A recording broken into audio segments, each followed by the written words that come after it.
plena floresta selvagem da Amazônia, banhada por afluentes do maior rio do mundo, o verdadeiro perigo pode não estar na profundeza das águas ou entre as árvores, mas um pouco acima deles. Meu nome é Fred Morse, terráqueo, brasileiro e mochileiro ufológico.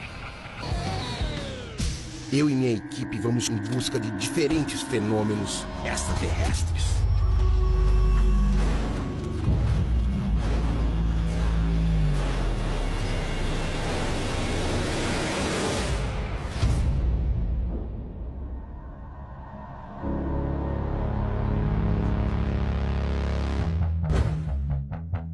Ilha de Colares, Amazônia Paraense, palco de um dos mais espetaculares eventos ufológicos da história.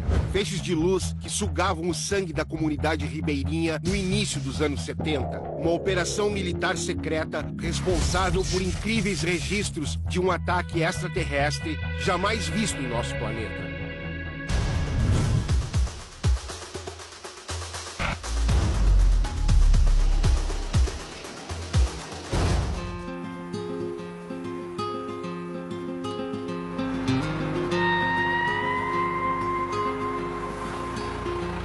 Young poet lay drunk on the barroom floor, having drunk so much he could not drink anymore. Yes, a terrible vision they brought in his brain. Irei contar um fato que realmente aconteceu. O famoso chupa-chupa que em Colares apareceu. Chamaram de chupa-chupa porque vinha em velocidade, sugando o sangue das pessoas que moravam na cidade. No silêncio da madrugada, o fenômeno era o tal. Ora aparecia na cidade, depois na zona rural.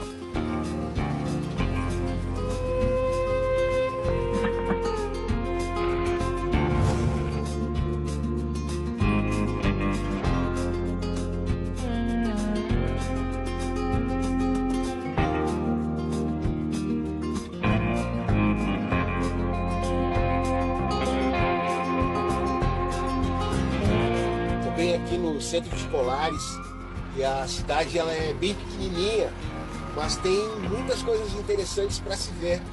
Ó, como isso aqui, ó, muito legal, e é uma barbearia. Vamos lá, dá uma paradinha aqui. Tudo bem? Como é que tá? Prazer, Frederico.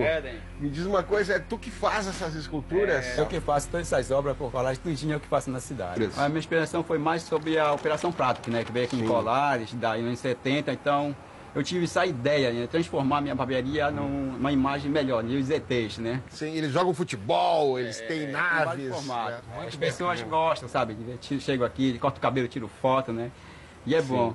Então, olha, preciso dar uma paradinha na minha barba. Vamos lá? Então tá, vamos lá. Rapidinho aí. Tá grande a coisa. Pode entrar. Me dá uma dica. Tu conhece alguém que foi atacado pelo chupa-chupa? Olha, eu conheço só um amigo meu, o senhor Newton. Ele foi chupado, né, pelo chupa-chupa.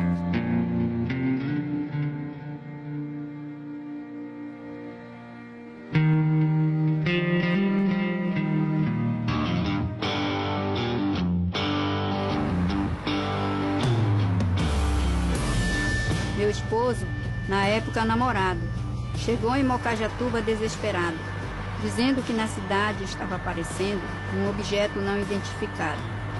Então falei para ele, aqui a mesma situação. À noite acendemos fogueira, para ficar de prontidão. Chegando à madrugada, ele veio para assustar, procurando meu esposo e não pôde se livrar. De todos os atingidos, é um dos sobreviventes. E se chama Newton Cardoso, mais conhecido por Tenente. Naquele tempo eu estava namorando com ela. Eu cheguei lá umas 9 horas da noite. E ela me perguntou assim, o que foi que tu viesse fazer? Eu digo, rapaz, olha, eu vim atrás de ti porque está ocorrendo um fato em Colares e a gente não sabe o que é. Aí eu disse assim para ela, poxa, eu quero dormir que eu estou muito cansado.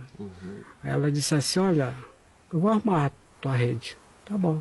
Quando eu vi que eu estava dormindo, estava num bom sono, eu vi aquele negócio, sabe? Aquele negócio veio assim me aquecendo, sabe? Me aquecendo assim, desse lado aqui do meu pescoço, né? Veio me aquecendo. Você sabe como a gente pega num fio de eletricidade e dá aquele choque? Sim. Aquilo ali me deu umas 3 sugadas desse lado assim. E aquilo rápido, sabe? Eu comecei a fazer movimento, sabe?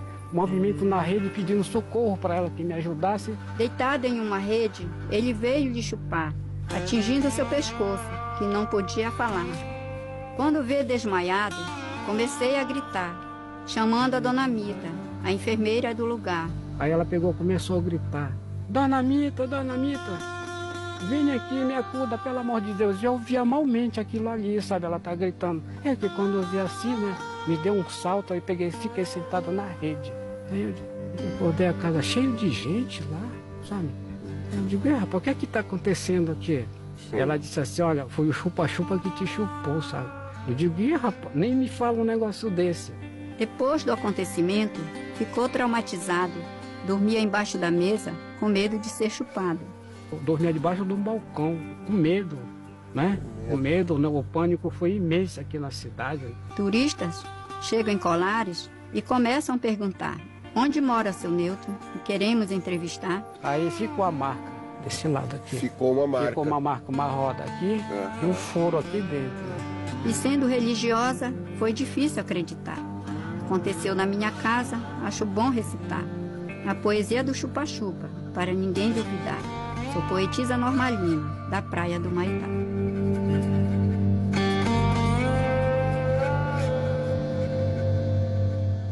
Vitório Peré, um estudioso da ufologia na metade dos anos 70, não podia sonhar que a sua viagem à capital paraense, na companhia do velho amigo General Uchoa, lhe renderia um convite para acompanhar de perto a mais controversa operação militar do país. Essas luzes, elas passaram a perseguir as pessoas. A perseguir as pessoas. E as pessoas chegavam a fugir através da floresta. Elas aproximavam de maneira assim, bastante sorrateira e chegavam realmente assim, muito próximo da vítima, né? E aí, quando ela chegava próxima, ela posicionava de onde partiria o foco e em seguida o emissor que lançava o feixe luminoso.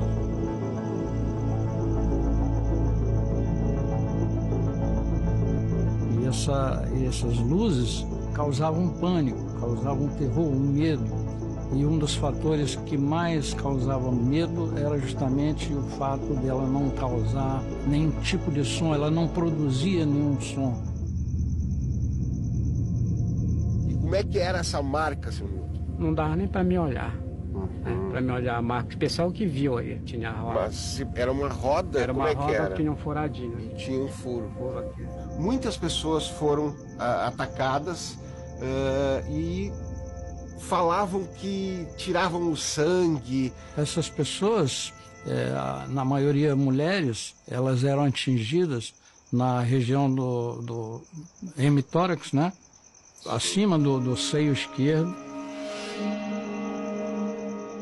E normalmente os homens eram atingidos na região próxima à veia jugular ou na virilha. E os pessoal já não dormiu, né? Aí depois a aeronáutica, ela soube em Belém, eles pegaram e vieram. Sim. A aeronáutica ela veio, ela pegou todas as câmeras deles, né? Passaram uma semana lá localizando, não acharam nada. Havia toda uma curiosidade da Força Aérea Brasileira em cima desse fenômeno que era uma luz luminosa que atacava as pessoas, causava pânico, medo, trouxe o terror para a região.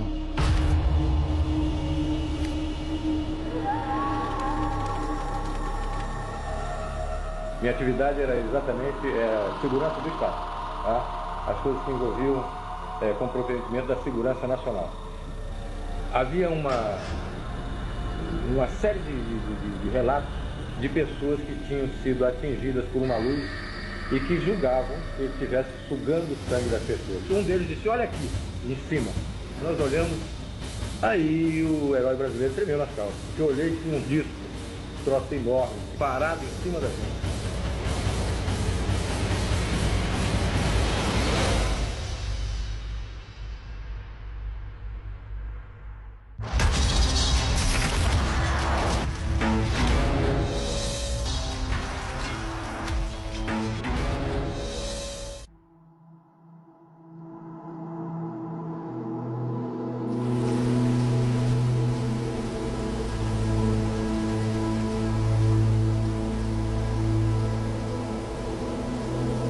Uma comunidade acuada de pescadores, insegura dentro de suas próprias casas, com medo das luzes que atravessavam as telhas para sugar o sangue das pessoas. Uma população que logo passou a se reunir debaixo de uma árvore gigantesca durante a noite, em volta de inúmeras fogueiras, armada e à espera do inimigo, que vinha do horizonte em sua direção, flutuando sobre as águas.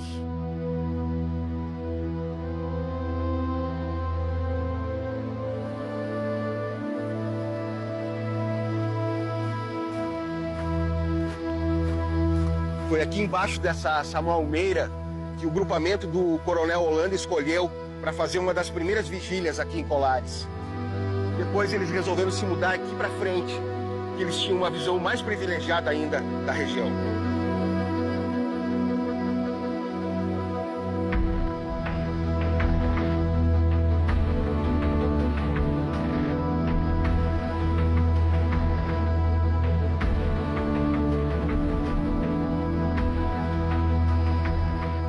A Operação Prato, ela teve início no dia 2 de setembro de 1977 e uma das principais funções da missão seria investigar uma luz luminosa que atacava a população de Colares, causava pânico, medo, trouxe o terror para a região.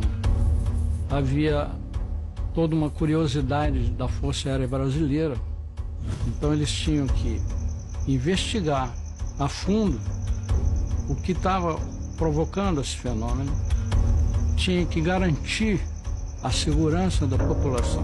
O prefeito de Colares, Davi Dias, mandou um documento, um ofício do comandante do primeiro pomar, porque essa coisa estava incomodando muito os pescadores, eles não conseguiam mais exercer a atividade, não conseguiam pescar.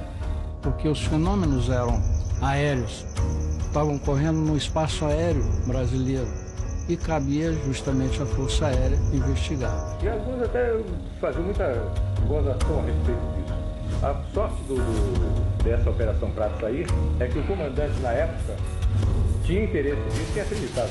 Por que, por exemplo, escolheram o Coronel Irangê Holanda para ser o comandante dessa operação? Porque o Holanda, ele tinha esse lado assim de curiosidade.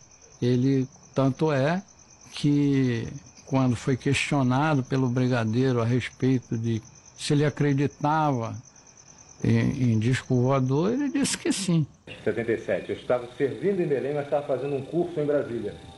Quando eu retornei do curso, me apresentei ao meu chefe, o Coronel Camilo Ferraz de Barros. Ele perguntou se você acredita em disco voador? Eu acredito. Eu não sabia nem que estava ocorrendo essa operação. Ele era uma pessoa ao mesmo tempo cético.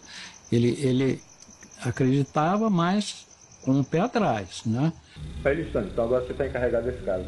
Aí me deu uma pasta com o início da operação para que eu tomasse conta do assunto e ficasse encarregado do caso.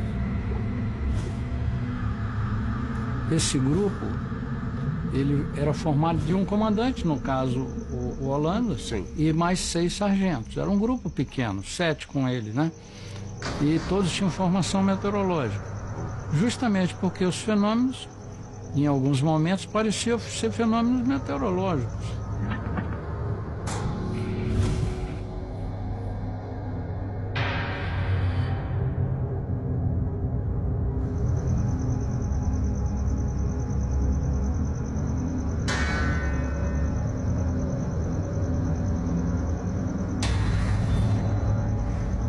A minha primeira noite de vigília na ilha de Colares foi solitária, ouvindo o barulho das pequenas ondas, esperando para desembarcar num lugar onde as vigílias da década de 70 marcaram a memória e as vidas dos militares da Operação Prato. Passei a noite toda em vigília. O coronel Holanda fazia isso, só que ele fazia isso lá no Farol. Ele chegava às 6 da tarde e saía de lá às 6 da manhã. Quem levava ele era o barqueiro, o seu Rosil, que é o mesmo barqueiro que eu estou esperando para me levar lá.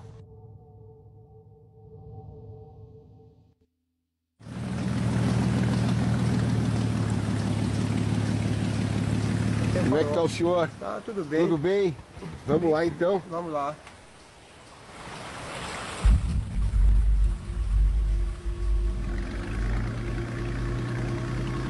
Quando eles chegaram aqui, eles estabeleceram pelo menos 3 bases importantes em Colares. Sendo que havia um ponto que ele só foi estratégico a partir de um determinado momento, porque eles perceberam que de lá a visibilidade permitia um controle maior da região, do espaço aéreo da região. Foi justamente o Farol.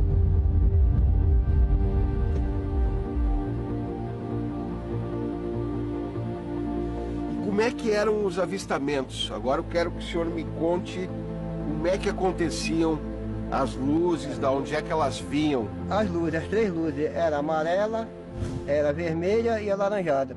Luzes que piscavam, era realmente muito estranho. Mas eu não podia dizer o que era. Não vi. Eu via luzes, mas vi luz, não sei o que é isso. Essas luzes, elas quase sempre surgiam como se fosse do nada. Algumas aproximavam a baixa altitude. Ela veio acompanhando e a gente vendo, olha ali.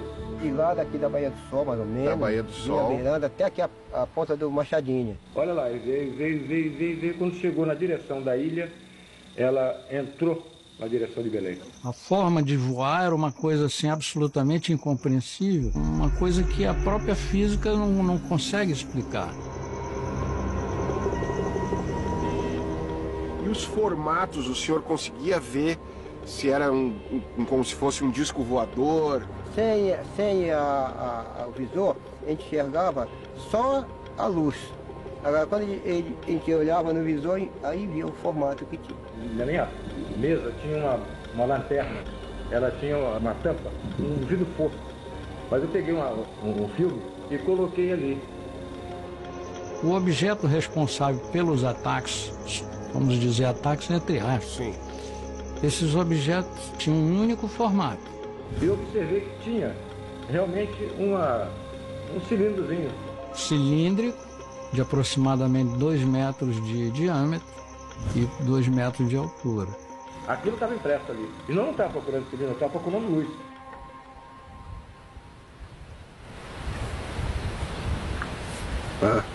O formato de pirâmide, piramidal.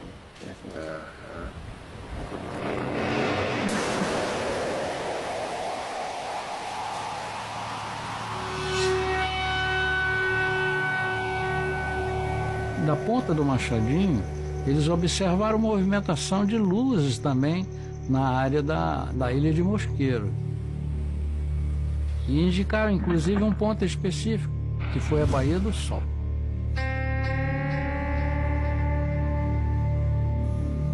Próximo à Baía do Sol existia lá e existe ainda um coreto, sim, que ele fica numa área privilegiada, você consegue ver até a linha do horizonte, uma visibilidade fantástica. E foi lá que eles conseguiram fazer os melhores registros fotográficos.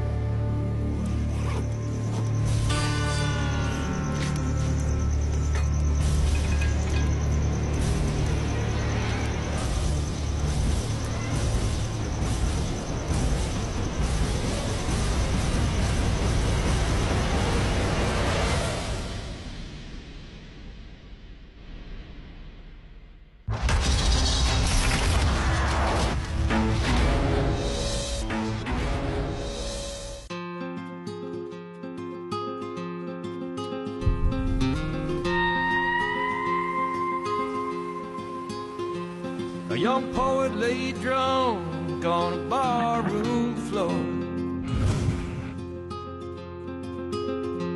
having drunk so much he could not drink anymore.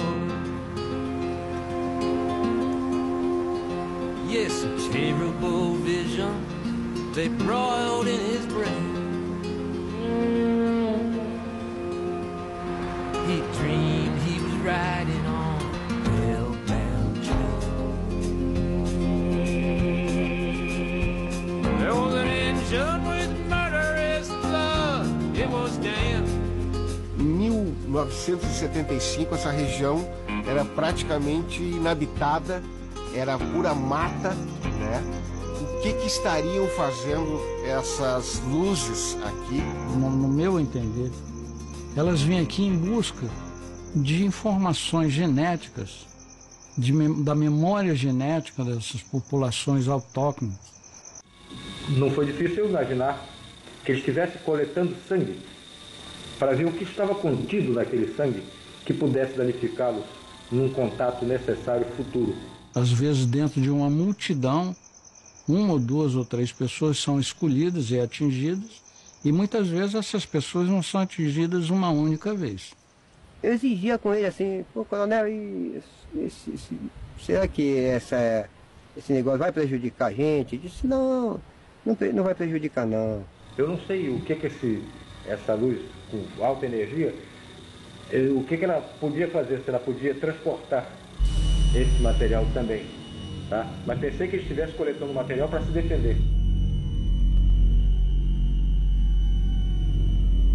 Quanto tempo durou a Operação Prato e por que ela terminou?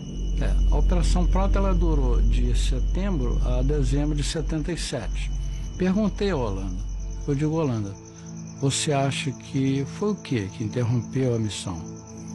Aí ele disse, olha, peraí, eu tenho a suspeita que eu fui substituído e a missão foi interrompida a partir do momento em que eu me dirigi ao brigadeiro Protásio, informando para ele de um contato que nós tivemos com um dos ocupantes de uma nave. Ele veio lá em casa, o coronel Holanda. Sim. Ele veio, né? E ele trouxe um radinho assim, só veio mais outra pessoa com ele. Meio se desesperou uma noite, que até murrar a câmara lá, que bravo, porque os camaradas, ele ligava, né, falava, mas ele não entendia o que eles diziam de lá. Sim. Eu falo 7 idiomas, parece que ele falou para mim, e nenhum desses eu entendo.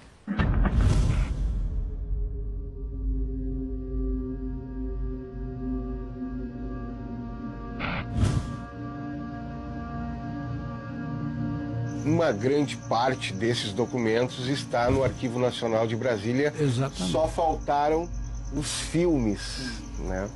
Faltaram os filmes e ainda algumas fotografias. Fotos também. Fotografias, inclusive, muito importantes. Os 4 filmes que foram feitos, um era do Ministério da Aeronáutica, 3 eram meus. Os 4 foram do Ministério da Aeronáutica, eu nunca tive meu de volta.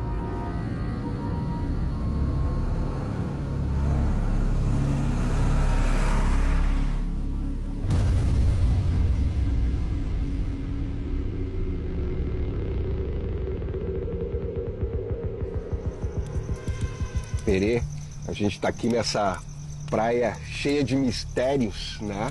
Cheia de histórias, que é a Praia do Machadinho. Me conta algumas que aconteceram contigo aqui. Olha, aqui houve um determinado período em que uma única nave foi observada durante vários dias seguidos. E essa única nave era uma nave gigantesca, era uma nave-mãe, em que os militares diziam que de dentro dela saíam esferas luminosas. E eles filmaram e fotografaram. Infelizmente, essa é uma das fotos que também está desaparecida, né? Os avistamentos são casuais, né? Mas eles continuam acontecendo.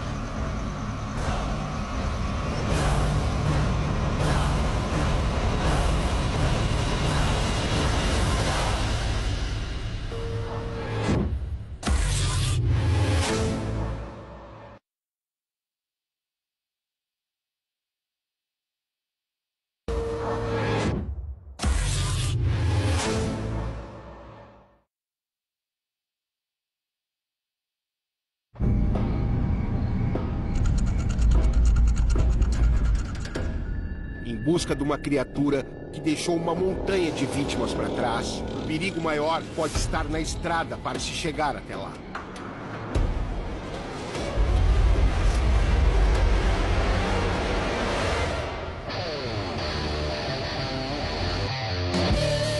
Meu nome é Fred Morsch, terráqueo, brasileiro e mochileiro ufológico.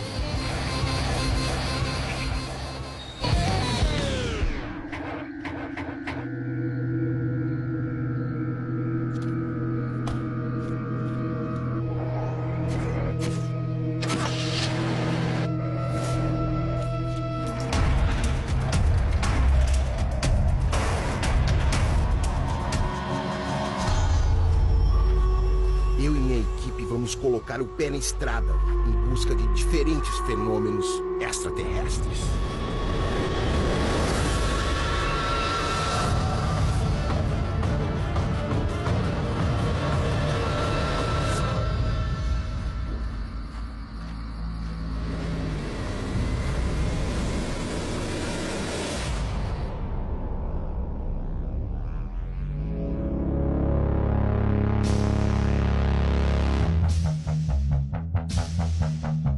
Na minha jornada à caça do chupa-cabras, no interior do Paraná, está a passagem por uma estrada deserta que abriga fenômenos tão inexplicáveis quanto o surgimento da assustadora criatura.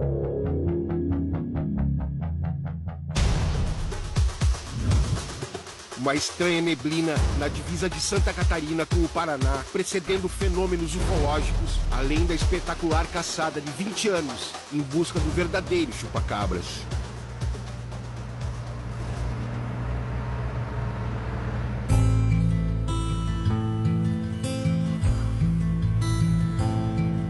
Oh, listen to my story, I will tell you no lies. How John Lewis did murder. Essa aqui é a Estrada Cornelsen. Ela liga Garuva a Itapoá, em Santa Catarina. E nesse trecho aqui aconteceram vários fenômenos ufológicos. Uma perseguição de luzes sobre os carros, um caso de missing time e até seres humanoides correndo pela estrada. Adam Springs, no money he brought her, nor other fine things. We'll go with. Resolvi testar com o magnetômetro algum tipo de interferência eletromagnética que costuma afetar os carros que passam por um determinado trecho de 5 quilômetros da estrada. Mas os eventos dessa natureza ocorrem na sua grande maioria à noite, conforme as pesquisas do ufólogo responsável por analisar os casos da região.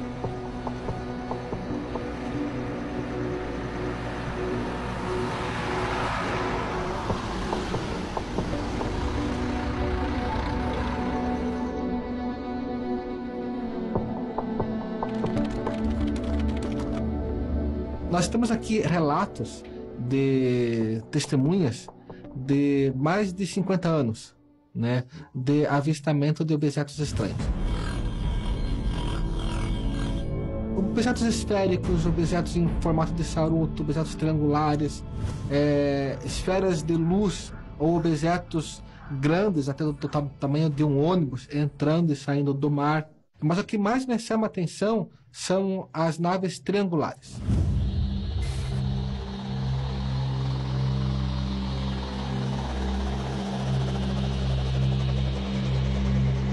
Nós começamos a coletar informações de moradores, pescadores, né?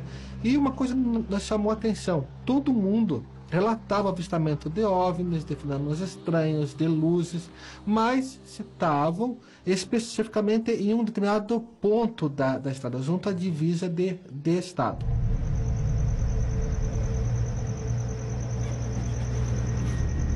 Que é perto da pontezinha, perto aquela da ali, ponte, né, do rio Saíguaçu, que divide Paraná e Santa Catarina. Certo. Nós conseguimos registrar 15 anos de eventos. 15 anos. 15 anos. Os fenômenos ocorrem, na sua maioria, no período noturno.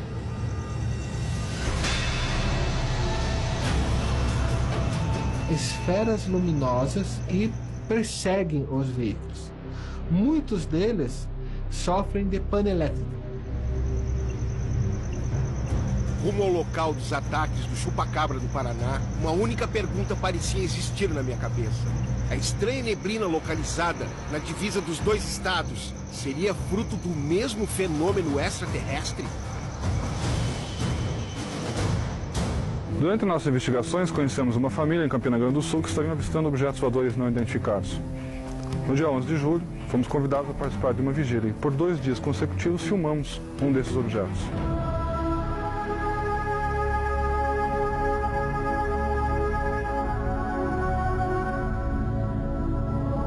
Luiz, em Curitiba, tem um pesquisador chamado Carlos Alberto Machado que fez um documentário sobre chupacabras e ele cita um fenômeno muito estranho, como se fosse uma névoa.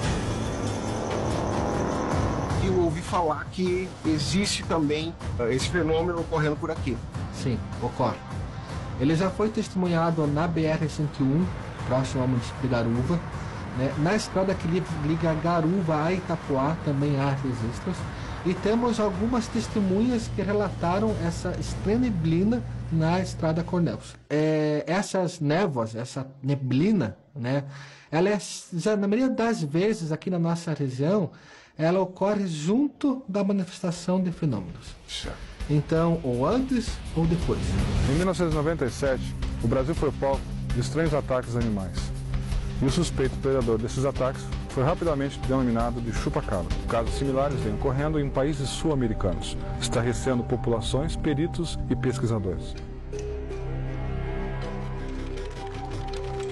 Em 96 teve o caso do chupacabras em Porto Rico, e daí à medida que o tempo foi passando, particularmente eu confesso que eu não fiz a relação com OVNIs naquele período, né? Mas no final de 96, começo de 97, os casos começaram a acontecer aqui, próximos a Curitiba, né, onde eu morava.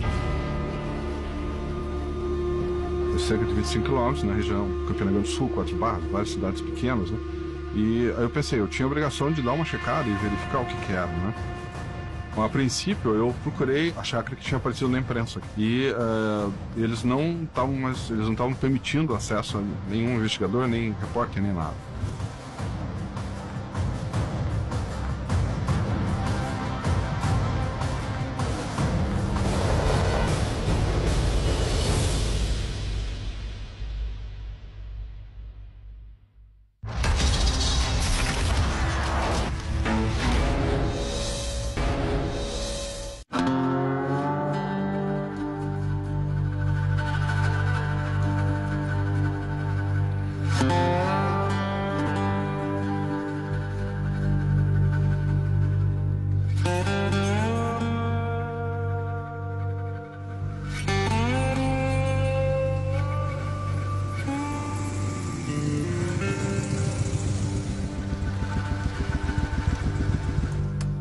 Em março de 1995, 8 cabras foram encontradas mortas, com 3 perfurações em seus tórax e todo o sangue esvaído dos seus corpos num povoado de Porto Rico.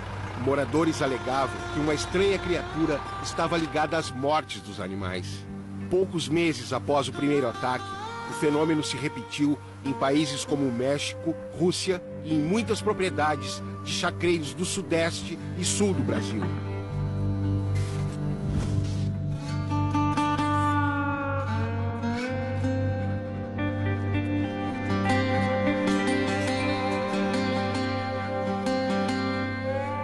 A chácara do artesão Carlos Maisna protagonizou o início dos ataques e da caçada a uma criatura desconhecida que matou centenas de animais ao longo de um ano em 3 estados do país. Quais são as características principais que tu enxergou nos ataques desses animais? Apesar de uma distância grande, às vezes de dezenas até centenas de quilômetros, né, entre um ataque e outro, todos os animais apresentavam os mesmos furos pelo corpo, né, as orelhas cortadas, né? Então, os furos na testa, o furo na face. Isso aconteceu com todas as ovelhas. Eu dei falta pelos bichos pela manhã e saí procurá-los aqui na região. Encontrei eles aqui em cima, aqui, questão de 200 metros da minha propriedade aqui. Mas encontrei eles já bastante machucados, né? A fêmea, que inclusive estava prenha, apresentava um corte simétrico na cabeça, em forma de um quadrado, que retirou todo o couro dela, né? E a ausência das duas orelhas. Pouco tempo depois, começou a acontecer o mesmo tipo de morte com os animais dos meus vizinhos, por exemplo.